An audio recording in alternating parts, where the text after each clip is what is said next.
Now let us play with electric flux.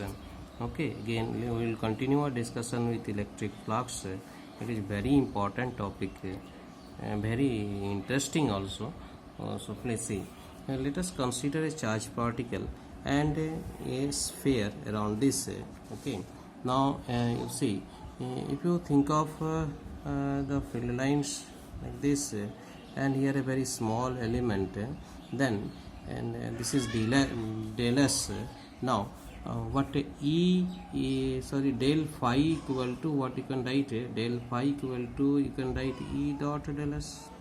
Okay, so if you consider the total flux phi over this, then d phi we can write what E dot ds. Okay, but at this, it is really radially outward, so normal vector to the surface and del s same direction, so angle will be 0, so d phi will be equal to simply E dot ds, and what you can write, phi will be equal to integration of E dot E ds, and you know E is constant, it is a sphere and we are taking this at the center, then what happens, this equal to what, E into 4 pi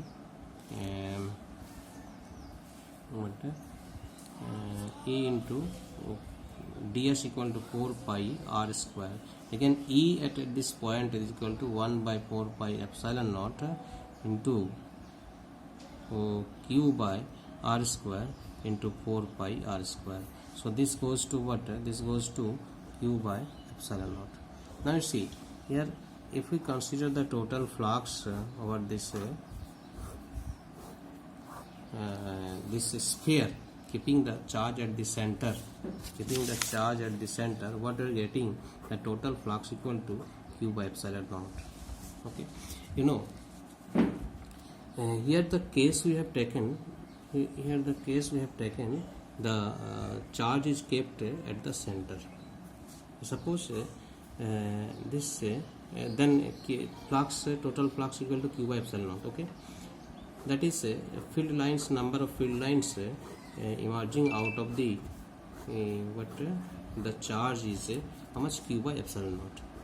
Now if we consider a surface like this, what will be the number of field lines here? Number of field lines, do you get any difference whether it is a spherical surface or the irregular surface, but the closed surface, total, it covers the whole charge, then what is the number of field lines?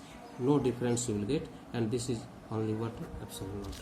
Now again, if you keep the charge somewhere other than the center, suppose we are keeping the charge here like this other than the center, again we will get the number of field lines that passing out of this surface, this closed surface will be equal to then q by epsilon naught.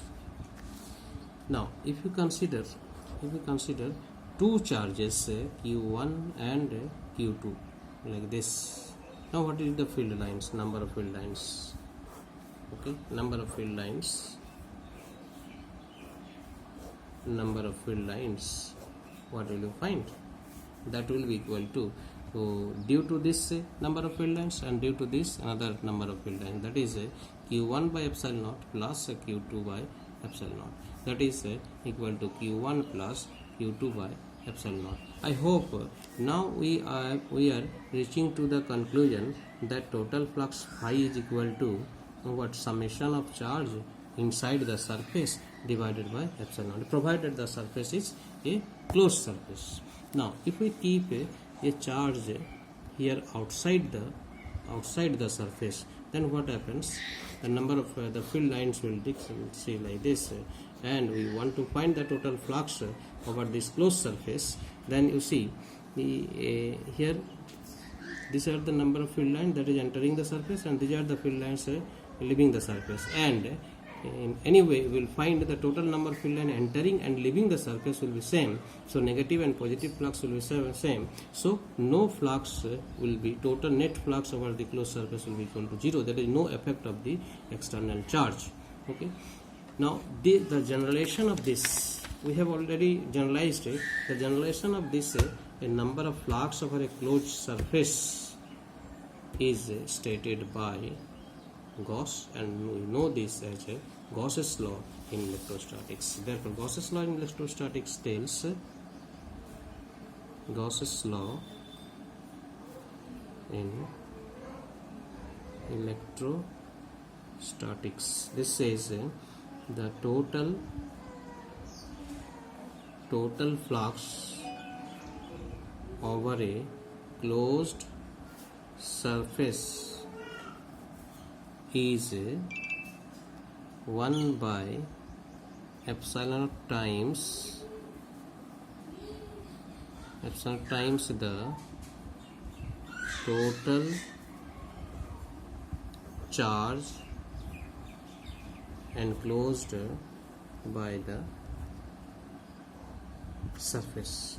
That is phi is equal to q by epsilon naught, and phi can be written as what total flux ds, total flux over the closed surface eds is equal to q by epsilon naught. This is a mathematical form of Gauss's law and the statement. This is very important. Next, in the next slide we will discuss applications of Gauss's law.